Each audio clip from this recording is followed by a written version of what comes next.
No shit. I've got good lighting. At the Enmore Theatre, waiting for Mick Foley. Huh? I'm thinking that... Say hi, Pat. Hey! Hi. Ladies and gentlemen, welcome to the Enmore Theatre, here, right here, in Sydney, Australia. Yeah! Please welcome to the stage at this time, weighing in at 85 kilos, fighting out of Perth, Western Australia, Edinburgh award-winning comic, Mr. Brendan Burns.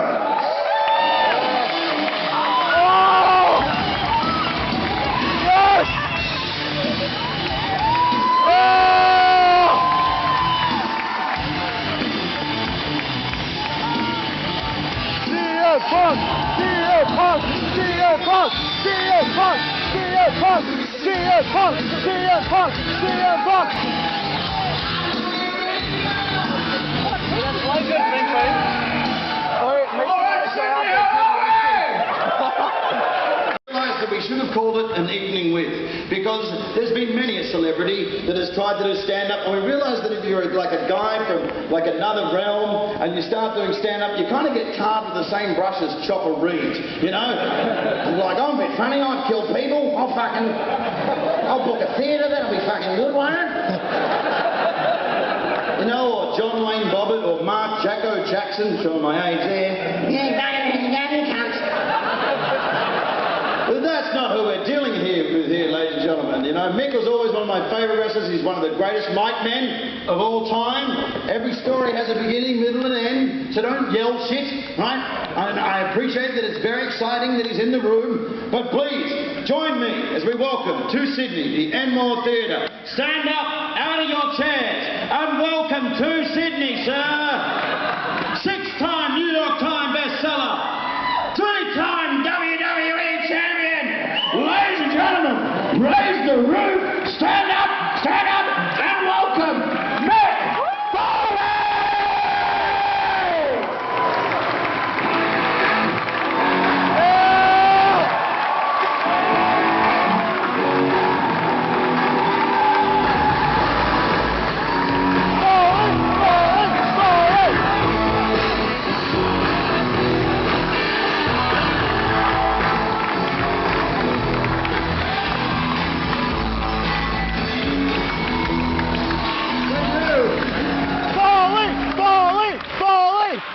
You can start a weak Foley chant if you want.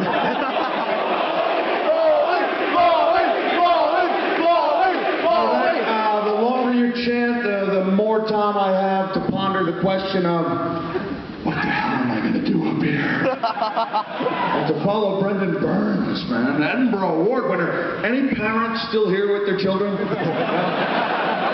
can come on, but I'm so sorry. How old are you? 25? Okay. You can handle that.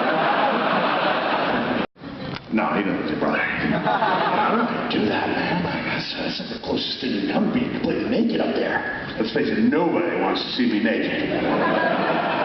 But, unless a set of comedy goes really, really bad, there's not much chance of ending up in the emergency room. Afterward, and I've been in those emergency rooms after several shows. For example, there was that little incident in Germany where I left the ring without one of my body parts. I got caught up in the ropes, and I have to admit, I had actually been in emergency rooms like 3 or 4 times after doing the same move. It's called the hangman. And it's this cool thing, is what it does is it produces the illusion that you're hanging helplessly in the ropes. And the way we create that illusion is by actually hanging helplessly in the ropes. I was like, oh, nobody's going to steal this from me. As long as I was willing to put up with an emergency room visit here and there, I get 14 or 15 stitches behind the ear. It was mine, all mine. I'd even taken protecting myself before I did the move by putting athletic tape on the back of my ear. Apparently in Germany, that wasn't quite enough. So I did the move. and realized the ropes were tighter than they'd ever been. And instantaneously, I had this feeling that I was going to die.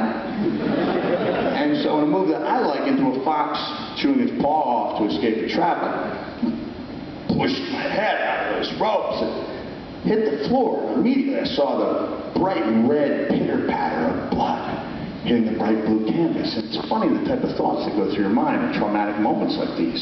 Because I heard that pitter-patter, pitter-patter, pitter-patter.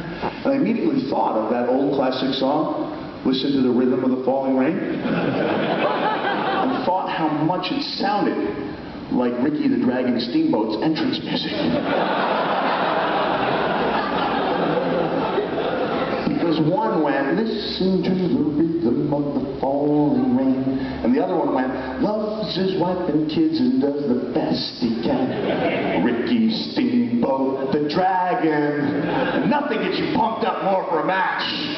Sends a shiver down opponent's spines than words like, loves his wife and kids and does the best he can.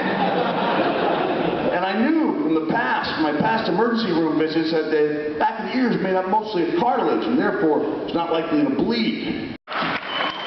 Still Mick fucking Foley, you son of a bitch. Foley, Foley, Foley, Foley, Foley, Foley, Foley. Still like my politics fine. People paid good money to be here, and I looked at the bill. And I'm pretty sure it didn't say Mick Foley, Brendan Burns, and Dickhead.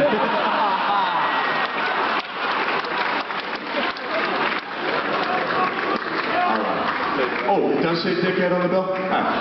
Apologies, man. So this is where I arrived at middle ground. I'm like, okay, maybe I can accept that what this stuff we did, this torture stuff, this waterboarding of suspects, may have led to the capture information that led to the capture and killing of Osama bin Laden. I'll grant you that. Tell you the truth, I didn't even know what waterboarding was. Like Titanic, TNA Knockout, Awesome Calm. And I saw coming down the ring to cheer me up, Bubba Ray Dudley. Accompanied by absolutely beautiful, vivacious TNA Knockout, Velvet Sky. Yeah. Let the bitches loose. Gorgeous, right? So when she'd hug me, it felt kind of sort of good. And then Bubba Ray said 2 words, changed my life. He said, motorboat him. Bubba said, what? And I said, what? And then he channeled, simultaneously, he channeled the spirits of Vince McMahon and The Undertaker. And he said, motorboat him. And he wouldn't take no for an answer. Actually, I'm not sure. I never actually said no. Just got that word caught in the back of my throat, like, and all of a sudden, boobs were upon me, striking me repeatedly on both sides of the face. Oddly, ironically, it reminded me of my matches with the behemoth known as Vader. I'm not even talking about the Vader who was in the ring when my ear got ripped off in '94 Vader. I'm talking about early '90s Vader. The guy whose name would go up on a chalkboard at Center Stage Theater in Atlanta, Georgia. And then his opponents for the night would see their name squared off against his, at which point they would officially retire from the wrestling business. They'd just leave, they'd just go to their friends like, I don't think this business is for me. And I'd see them taking that lonely walk across Peachtree Street, never to be seen again. And it was understandable because Vader was the hardest hitting, what we call the stiffest wrestler in history. No question about it. You can. Again, I'm asking you to accept this at face value. You can. Professional wrestling, believe it or not, hit someone as hard as you want. As hard as you can, as long as it's not in the eyebrows, the nose, teeth, and the jaw. Vader decided to put an extra word. He decided to add the word possibly. He would hit you as hard as he possibly could. Any of you guys remember what he would do to people, including me in the corner? Just get there and bombard them in the form like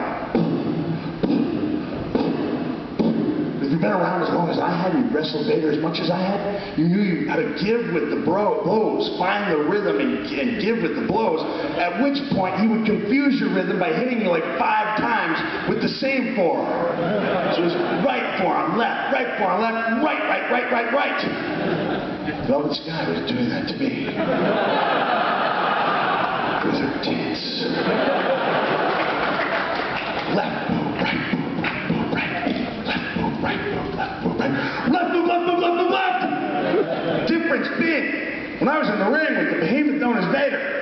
Despite my image as a guy who loved pain, I hated every moment of it. Hoped it would end as soon as possible.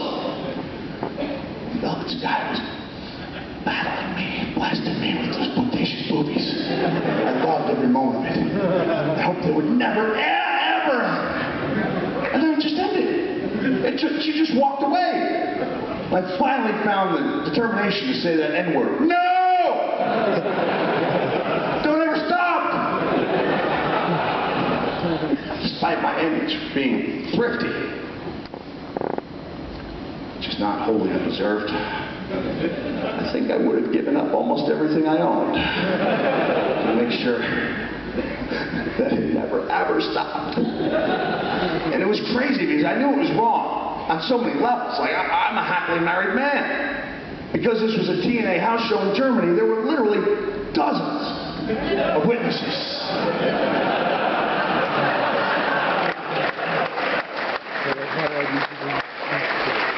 Definitely too soon.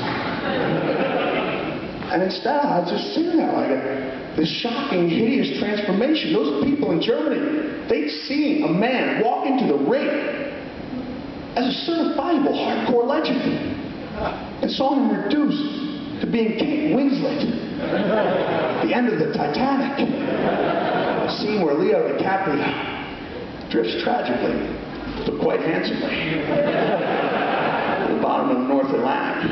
And most of the men are going to pretend they didn't see this. But you're not kidding me, so repeat after me. Come back. Come back. Come back.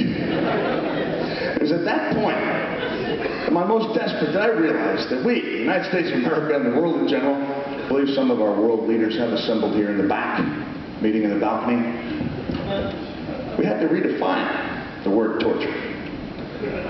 It's not something horrible you do to a human being with the threat of doing it again.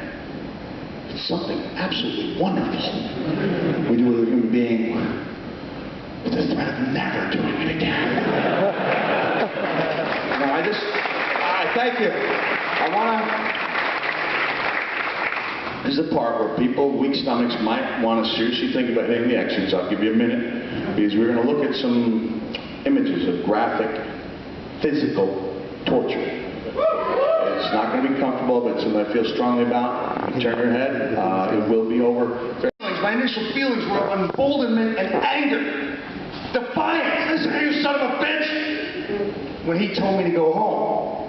Now I want you to contrast and compare that to how I may have felt if instead of the Undertaker leaning down after those two hideous falls and saying, go home, if like a WWE diva had walked out, cradled me in her ample bosoms, and said, I think it's time to go home.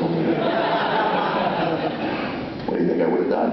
I would have said, home. Home. Mickey, go home.